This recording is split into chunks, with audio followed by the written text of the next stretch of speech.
US investigation into football's governing body found it took bribes worth hundreds of millions of dollars over more than 2 decades. The allegations of corruption swirling, well, pretty much everywhere. Jack Warner, who was at the centre of bribery accusations. Qatar!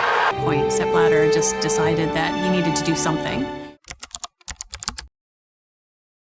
Most people think FIFA hosting scam starts with one dirty vote. A country wants the World Cup. Somebody pays, somebody wins. Done. But that is not the full story. The real story starts earlier, with money, with sponsorship, with a small group of people controlling rights worth a fortune. World Cup final. So the real question is this: how did hosting a soccer tournament become one of the most valuable prizes in global sports? Go back before 1974. FIFA was smaller, more Europe-centered, less corporate. The World Cup mattered, sure, but it was not yet the full-blown commercial empire people know today. Then everything changed in 1974. João Havelange, a Brazilian sports official, became FIFA president. Under Havelange, FIFA stopped acting like a quiet sports office and started acting like a global business. This part still blows my mind. Reports later described FIFA in that period as a tiny operation with almost no money and a tiny staff. Then, within years, it was building a worldwide commercial system. How? Through exclusive sponsorships, through television rights, through middlemen who sold access to the World Cup audience. Havelange worked with sports marketing power players, including Adidas executive Horst Dassler and marketer Patrick Nally. Their model was simple. Do not sell random little ads. Sell exclusivity. One brand, one category, global rights. Coca-Cola comes in, Adidas comes in. Later, other giants follow. If you're a sponsor, you're buying protected access to the biggest stage in soccer. That makes every tournament more valuable, every broadcast more valuable, and every FIFA decision more valuable too. In the early 1980s, International Sport and Leisure, ISL, rises as a major middleman in this system. FIFA owns the crown jewels. ISL helps sell access. Sponsors pay, broadcasters pay, FIFA grows. The World Cup expands from 16 teams to 24 in 1982 and later toward 32 by 1998. More countries, more markets, more money. On the surface, it looks like growth.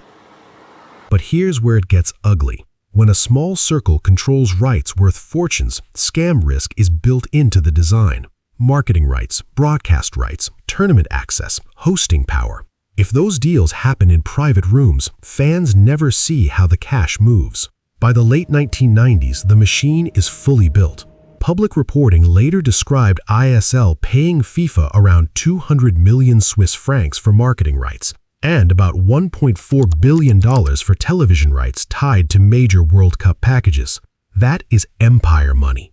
Then the early allegations surface in a darker way. After ISL later collapsed into bankruptcy in 2001, Swiss proceedings and liquidators dug through the payments. According to Swiss court-related reporting, documents indicated that from the early 1990s into 2000, João Havelange and Ricardo Teixeira received payments from ISL totaling around 41 million Swiss francs. Those findings became public years later, but the payments sit right on top of the commercialization years. It's also important to say this carefully. At the time, commercial bribery was not treated the same way under Swiss law as people might assume today. That helps explain why the system survived in the shadows for so long. Let's go FIFA! Let's go FIFA! By 1998, Havelange's long presidency ends. Sepp Blatter takes over. FIFA is now fully commercial, fully global, fully dependent on sponsorship and broadcast cash. And that means hosting is no longer just hosting. It's leverage, prestige, a national advertising campaign paid for by the world's attention. So when countries fight for the World Cup, they're not only fighting for soccer, they're fighting for a financial weapon. Then comes December 2010. FIFA votes on 2 World Cups at once. 2018 FIFA World Cup, ladies and gentlemen, will be organized. Russia gets 2018. The 2022 FIFA World Cup is Qatar. Qatar gets 2022. The United States makes the runoff for 2022 and loses. Almost immediately, people ask the same question Americans still ask. Was that a football decision or a money decision? Swiss authorities later opened a criminal probe into the allocation of those World Cups. FIFA ran an internal investigation too. German newspaper Bild planned to release a leaked version of Michael Garcia's original report. But Russia and Qatar were confirmed as hosts. Both have denied wrongdoing. For years, the public only got pieces, not the full picture. Then, on May 27, 2015, the picture cracked open. In Zurich, Swiss police pulled top soccer officials out of a five-star hotel at the request of the United States. Bedsheets over faces, cameras everywhere, and the FBI was in the middle of it. Crazy, right? According to the U.S. Department of Justice and the FBI, officials and sports marketing executives had run a racketeering scheme for about 24 years. The alleged total? Well over $150 million in bribes and kickbacks. A 47-count indictment was unsealed in Brooklyn. 14 defendants were charged. Agents also searched CONCACAF headquarters in Miami. And the FBI also raided the Miami headquarters of CONCACAF. Attorney General Loretta Lynch called the alleged corruption rampant, systemic, and deep-rooted. FBI Director Jamie Comey said illegal payments and kickbacks had become a way of doing business. But wait, there's another side to how this case got built.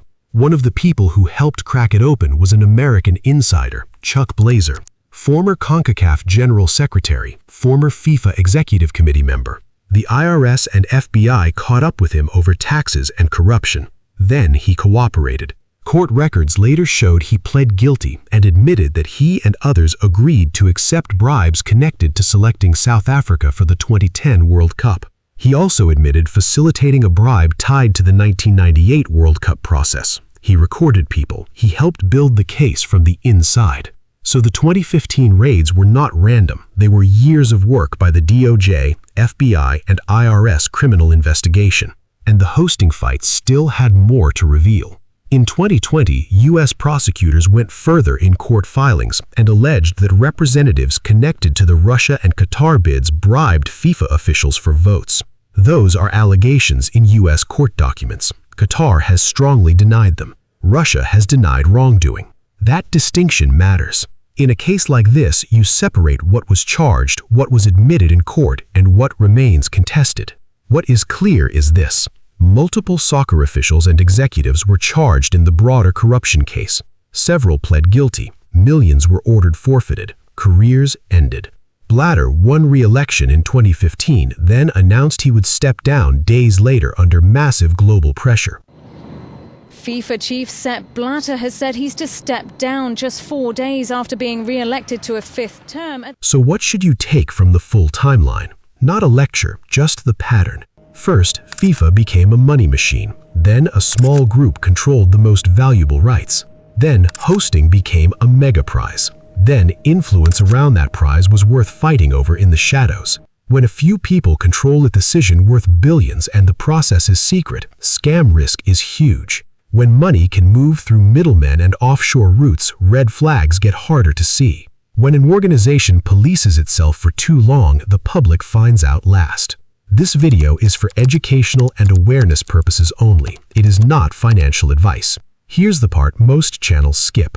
The FIFA hosting scandal was never only about one vote in 1 year. It was a decades-long financial system. Commercialization built the prize. Allegations showed how cash could move around the prize, and U.S. prosecutors finally dragged the machine into daylight. Fans thought they were watching football. For years, some of the people on top were watching the money. Thanks for watching. If you want to see more videos like this, make sure to like this video and subscribe to the channel.